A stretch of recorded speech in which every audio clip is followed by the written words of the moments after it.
Hi everyone, Chill Girl Chrissy here at the ReAwaken Clay Clark's amazing event in Detroit, and I am with Pastor Pawlowski. Pawlowski. I'm trying to get it right. A beautiful name, the one of the most courageous men who would not shut down his church in Canada. And you are an unbelievable man and man of God. And what you've gone through and you're still going through is unbelievable. And can you share with everyone? I'm from New Hampshire, so a border state of Canada, what you've gone through, because I know a lot of people know, but not everything about your story. Well, I'm just a little pastor in a city that probably most of you never heard of, Calgary, Alberta, Canada, or China, as we call it right now. I grew up behind the Iron Curtain under the boots of the Soviets in Poland. So I grew up in a country that, we as kids, we have seen it firsthand, the atrocities of the communism and socialism, but also I grew up in Poland and heard the stories of what the Nazis did. And I grew up in a city that had a concentration camp. So we've heard the history, we have seen the aftermath, and also I have witnessed the abuse of power, the corruption, and the communism and socialism. So finally, my parents decided to move to Greece and from Greece to Canada, and we came to Canada for freedom. And we were business people, we were minding our own business, but then God stepped in. And you know what happens when He steps in?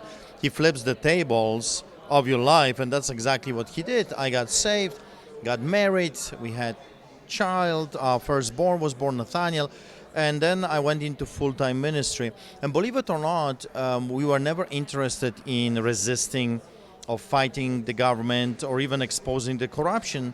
We wanted to just be left alone. But God works in mysterious ways, and He knew that I'm a stubborn donkey.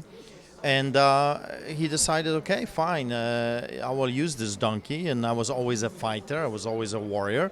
And He sent me to the streets. Out of all the places, I end up on the streets, feeding the poor, taking care of the orphans and the widows, ministering to the people. And we did that for years, and the government didn't care until we became stronger. We had 250 volunteers, 7 locations, and we were literally saving lives, hundreds of lives. And the government stepped in. They didn't like that. They told us we have to have a special permission from the government. The mainstream media, they used to write nice stories about us, and then they flipped as well, and they started to call us troublemakers, lawbreakers, just evil people. And that triggered a fight. I started to get tickets, arrests, and it's a very long, complicated story. But I have been arrested for taking care of the poor, or within the capacity of a pastor, a clergyman. I've been arrested almost 20 times. Over 120 court cases and over 360 citations. So that was going on for a while, and then I won. I won in the Court of Appeal after many years, since 2005 to 2015, so over 10 years of fighting, I win. It was a surprise and a shock to mainstream media and the politicians. So they decided to leave me alone for a while until the big lie showed up in 2020. And believe it or not, I became the first person blessed in Canada with a COVID ticket. I got the first one, and then police, threats of arrests. They tried to shut down our soup kitchen when we feed thousands of people, streetchurch.ca. And then eventually, they were hunting us down for the 2020 every single day. My record in winter of 2020 is over 120 police officers, 52 police cars, anti-terrorists, special SWAT team, and the chief of police. So that's for my daring to do Christmas. At that time, the Canadian government outlawed Christmas, they outlawed dinners, and they outlawed singing. So I hired carolers, and they also forbidden us to do Lord's Supper, Holy Communion. So we did all of that. Every time the Satan comes and tells me not to do something, I do more. And so I hired carolers. We had a great time. Of course, no one dropped dead. And the whole thousands of people had an amazing time. But I ended up with 15, you know, citations. And then 2021 shows up. They start to hunt us in our building. So I pastor two churches, street church, and then a church in a building. And I kicked them out. And that's where the viral video of "Get Out Nazi" came, circulated around the globe. And the Canadian government told me that I embarrassed them greatly. And they came back 3 weeks later with anti-terrorists, and eventually I was arrested in the middle of the highway, charged with absolutely insane charges. During that time, I was charged over 40 times and arrested 5 times. Detectives were following me. I was arrested by anti-terrorists, special SWAT team, detectives, Calgary police uniform, undercover. There were police parked in front of my home. Helicopters followed me, unmarked vehicles, marked police cars, total insanity. And we were doing rallies, we were doing church services for the poor, and then truck convoy came. And during that time, I was very well known. They used to call me Canada's pastor, because at that time, no one else really was standing up. It was just few of us across the nation. And so I was asked by the truckers and the farmers to become their pastor and conduct church services. Of course, they didn't have to ask me. I gladly did it. I'm super proud that I was able to do this and be part of the greatest civil rights movement in the history of Canada. So what happened after that, I did a series of church services. Sometimes we had 15, 20,000 people showing up. Ottawa was doing great, other places as well. And I was asked to do another church service at the border between Montana and Alberta. So I did. I went there with my son, and we took a worshiper. We did Lord's Supper, prayer. We were singing hymns, and I delivered a short sermon, 19 minutes. And for that sermon, when I said to the Canadian people, stand for God and state human rights and do it peacefully, I told them to stand for the children, for their future. It was that sermon when I told the Canadian people to do it peacefully 3 times. I was eventually, a few days later, arrested by every force in the land. They waited for me in front of my home. I stepped out. There was anti-terrorists, special SWAT team with cameras. There was detectives, undercover, Calgary police. I was interrogated by RCMP. RCMP is like your FBI. I was arrested by them, interrogated by them, and then eventually ended up in prison, stripped naked, solitary confinement, concrete cells, metal cages. They kept me in metal cages. And then eventually I was kidnapped by the sheriffs, taken to Edmonton, which is hundreds of miles away from Calgary, and they put me in MaxSpot.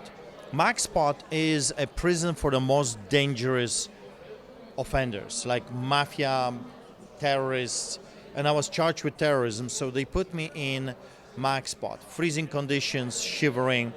And the next day, the judge learned about my treatment, and I was moved from the MaxSpot to a psych ward without the evaluation of the doctors, without even the knowledge of Alberta Health Services, completely illegally. And I was kept there for a week until eventually the judge was ticked off by, for what they were doing to me, and I was released on bail. And I spent almost 2 years on house arrest until I had my time in court. The judge was bought and paid for, just like in the trials of Donald Trump. It was a rigged trial, and I was convicted of all the charges. First Canadian ever in the history of Canada that was convicted on inciting mischief, 10 years of imprisonment. I was charged and convicted as the first Canadian ever with eco-terrorism, interfering with the crucial infrastructure under the Defense Act. No one was ever charged with this, and I was charged and convicted and breach of release order. Eventually, I faced decades of imprisonment, and I had my sentencing last September. I walked in, and I faced many years of imprisonment, but because of this story, being so big, international, and political pressure, eventually I was let out. But of course, after 2 years of attempted bribery, I was offered lots of money. I was offered a guaranteed seat at the legislature. I was offered a government job if I keep my mouth shut.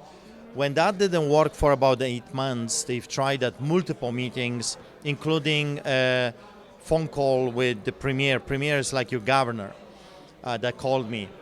When they realized that this is not working, they started their other tactics, which is coercion, which is blackmail. And because they didn't have anything on me, they blackmailed me by saying, we own the judge, he's bought and paid for. I was contacted by political fixers from the top shelf. I mean, we're talking about people connected to the prime minister, premier, and the new prime minister that is about to be elected. And I was told that the decision has been made to eliminate me, as they said, from the board because I'm causing too much trouble for the corrupted Conservative Party. Conservative Party is like your rhinos here. Highly corrupted, traitors. If I had my way, they would be charged with treason. So that's what we have. It's a uni-party. The NDP, the Liberals, and the Conservatives work together against the Canadian people. So eventually what happened, for 3 months they were trying blackmail, coercion, threats. They said I'm going to be assassinated, which they've tried multiple times already. They tried to burn my house in the middle of the night. They unscrewed tires in my pickup truck. I was physically attacked. When I was in prison, 5 inmates testified to my lawyers that the guards were giving them incentives to murder me in prison. So the threats were real. My church was attacked, vandalized for 3 months. Eventually, they tried to burn it down, but they managed only to burn down our children's bus. The church building survived. So this was going on. Media, hit pieces after hit piece, calling us murderers, grandma killers, stuff like this, because I would not wear a muzzle and I would not shut down the church. So eventually, because of the pressure, I walked into the court and said my goodbyes because I was told I will be assassinated in prison. And the judge stops the proceedings, which is the most unusual thing I've ever seen. And you got to remember, I'm a little bit of an expert now.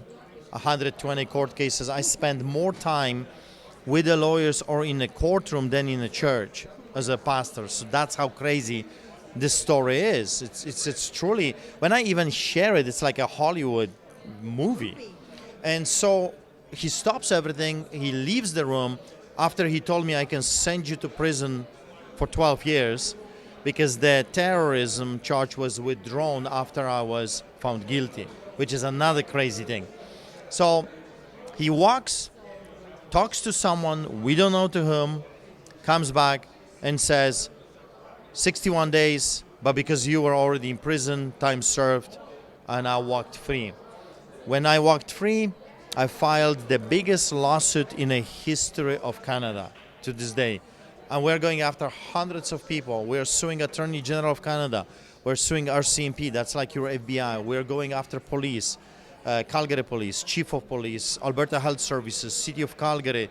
We're going after prison for putting me in metal cages, psych ward. We're going after those devils. And interestingly, during that time, we were able to take down the premier. He resigned. We ran our candidates in the election, and that's a cool part of the story because our little church, we were able to take down the Minister of Justice, so-called Minister of Health, and the Chief Health Officer. And after I served the prison with my lawsuit, a couple days after, the director, Fader, resigned. Incredible. So the fight continues. Of course, they are pushing hard. They're fighting me hard. Their idea is to drain our resources. They are doing everything in their power to make it difficult. They are submitting nonsense documents. They're not following law. They're not following common sense. What they're doing is they're trying to frustrate our ability to fight them by draining our resources. So that's the tactics of as of today. I am in court this month, next month, and then September the 10th. That's where is my appeal. So we filed an appeal. September the 10th, the panel of 3 judges in the Court of Appeal in the province of Alberta is going to hear my case. So, I mean, this is in a nutshell. When I start talking, when people ask me about the arrest and this and that, I'll have to talk to you for days. So what I did instead of just non-stop talking, I wrote a book. And I wrote this book in prison because a man like me, I was locked in a solitary confinement. In my mind, I'm a people's man. I hang around with people. As you can see me, I'm all constantly walking. I could be sitting in a I could be in a green room, sitting there all the time with the speakers, but I love to hang around people. I love to hear, talk, and just spend time with them. And so when I was locked in a solitary, there was nothing to do. So I grabbed a piece of paper, which was a prison paper to fill something. And that's why my whole book has all kinds of colors, because I wrote on a green, yellow, white, pink, all kinds of pieces of paper. And my lawyer smuggled it from jail, and we have a book right here. So you can click the barcode, and will take you if you're interested in a whole story. And what I included here, I included the names, the coercion, the blackmail, the bribery. I've included the political fixers. I included the prison.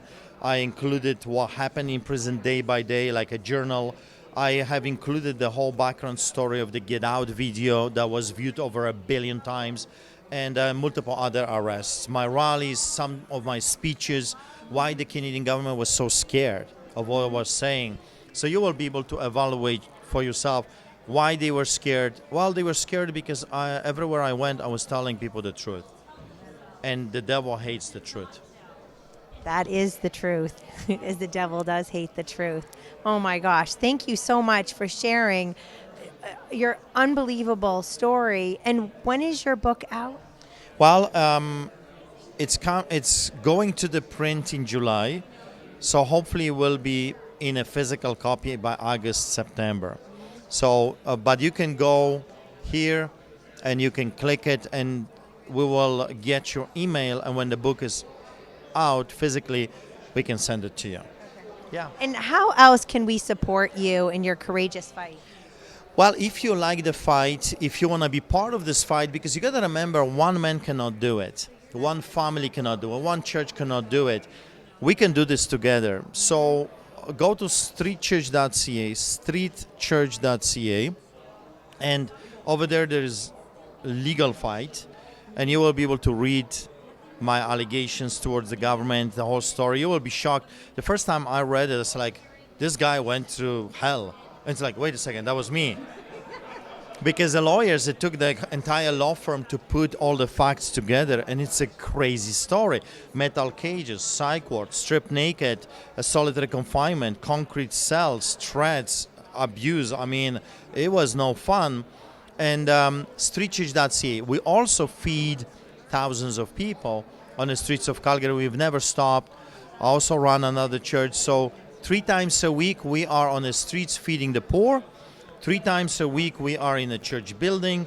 And when I have an opportunity to come to an amazing events like this one, I'm here sharing the story and telling people, don't quit, don't give up. God is bigger than all of our enemies combined together. We are lions. Lions do not bow before the hyenas. And that's the title of my book, Lions Do Not Bow. Oh my gosh, thank you so much for chilling and healing with us. And to think that you have been doing God's work and not complying, and this is what they did to you. So we need to stand together and fight. You know, the liars and the deceivers, they are using tactics, and the tactics is, let's destroy anyone that dares to stand against us by destroying their families, their lives, or finances. So like I said, I cannot do this alone without the support of the people. Even, when I talk to people, you can chip in, $5, $10. And that's how your rightful president, Donald Trump, is surviving. Because otherwise, if he did not receive the means from God to fight this monster, no man would be able to do it. So the same with me. If I don't get the support from the people, what one man can do? You need powerful lawyers, smart lawyers. You need the media. You need, the entourage of people that are on the same page supporting your efforts, because we are a family. A family in a time of crisis comes together and beats the wolves. And that's what I'm doing. I'm in a business. I'll put it this way. I'm in a hobby of giving the devil a bloody nose.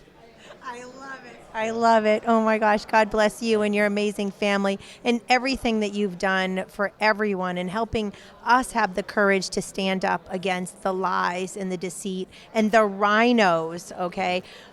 We're coming for you. Yes. Treachery, right? I quite often tell the people in the church that Judas Iscariot, they have the silver coin, but to that silver coin, the rope is attached to. So sooner or later, they will get what they deserve. Every man will. Yeah.